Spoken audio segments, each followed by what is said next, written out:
So here we are at our Queensway project. I'm not used to being this side of the camera. Slightly uncharted territory, if I'm honest.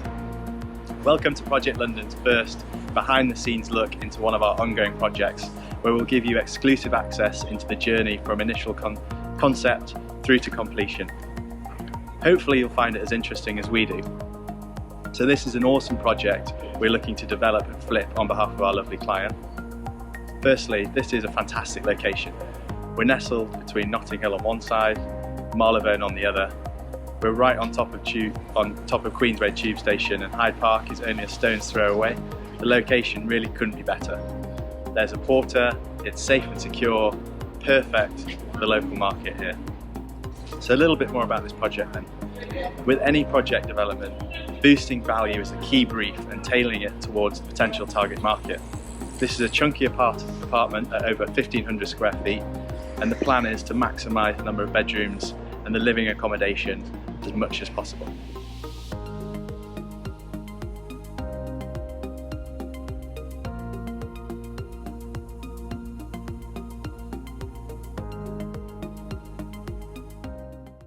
As you can see from the proposed floor plan, the space is all on one level, and buyers pay a big premium for this. We have tweaked the layout, but not altered it fundamentally, which will keep build costs low, and have managed to come up with a scheme that creates 4 double bedrooms and 3 bathrooms. We have kept the master suite where it is. By stealing a little bit of space here, we can enlarge the existing single room next door so that it can fit a double bed. We have relocated the kitchen to here in order to create a nice open plan kitchen, dining, living space, which is a much more modern way of living. This will be an incredible entertaining space and family room. Where the kitchen was will become bedroom 2 with ensuite. The existing house bathroom has been divided into 2 to create the ensuite to the new bedroom. And then we are left with a final bedroom remaining as it was. Storage is always essential, and we have therefore allowed for wardrobe space in every bedroom. We've also kept a hallway cupboard and made room for a utility room too. So with such a dynamic layout, this flat should really appeal to a wide demographic. We can see families, professionals, and all types of buyers interested in this. So having talked a little bit more about the flat, perhaps it's now time to go inside and take a look.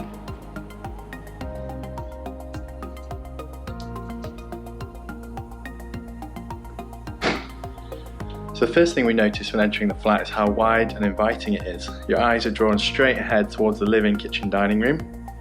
We've opened up the existing doorway as much as possible so that we can increase that feeling of space and openness. The bedrooms and bathrooms run off the hallway to the left and the right. As you can see, the new partitions and doorways are already starting to be installed. So as we discussed, this is the hallway cupboard, which will remain and is really useful for mops, hoovers, pushchairs, etc. If you like me, golf clubs too, very important. On to bedroom 2 then. This is where the existing kitchen was located. You can see it's now clearly been removed. And here's the entry to what will be the ensuite. You can see there are existing services and pipes that need capping off and removing, which is quite a big job in a communal block like this. But there should be a generously sized second bedroom, plenty of room for joinery and cabinets. Coming through then to the original house bathroom, which was big enough to split into 2. So out of this space we've managed to make room for the ensuite on the far side. Both rooms will be big enough for shower rooms. Moving on to bedroom 3, which we have slightly reconfigured. It was 7 foot wide, which meant a double bed would only just squeeze in here.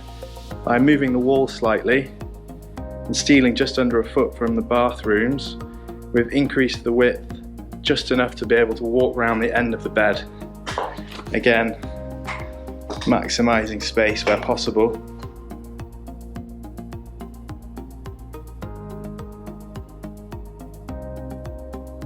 Coming across the corridor, we come to bedroom 4.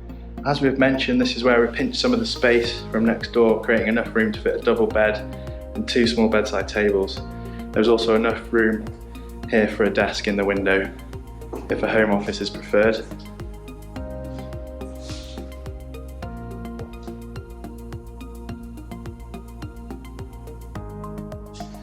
Saving the best till last, we come to the master bedroom, which should always feel that little bit more luxurious than the other bedrooms in the property. The light from the big bay window and the size of this room allow for that immediate first impression. Losing some space to bedroom 4 doesn't detract from the master at all, and actually provides 2 perfect alcoves in which to create his and hers wardrobes either side of the bed, here and here.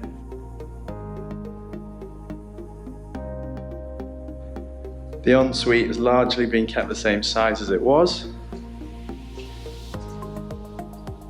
With a large family flat such as this, it's so important to feature at least 1 bath, and we have room in here.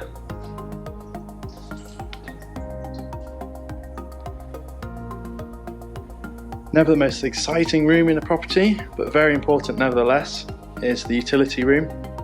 Functionality is the key here, and it's perfectly located in the middle of the property, close to the kitchen and the bedrooms.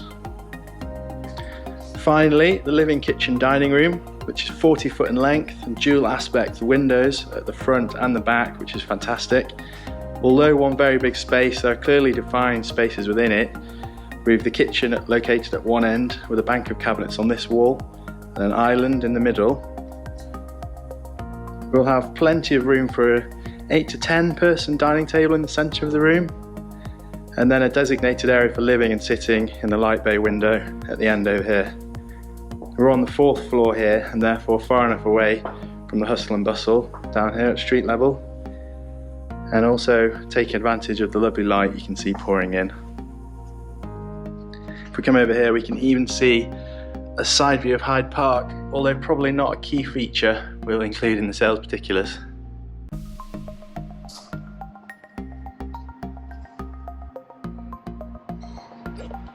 So that concludes our first behind the scenes property tour. Hopefully you enjoyed it and found it interesting. We'll be back at Queen's Court perhaps in a month or 2, once the flat is beginning to take a bit more shape and some of the fixtures and fittings are beginning to be installed, such as kitchens and bathrooms. Until then, thank you very much for joining, and we look forward to seeing you soon.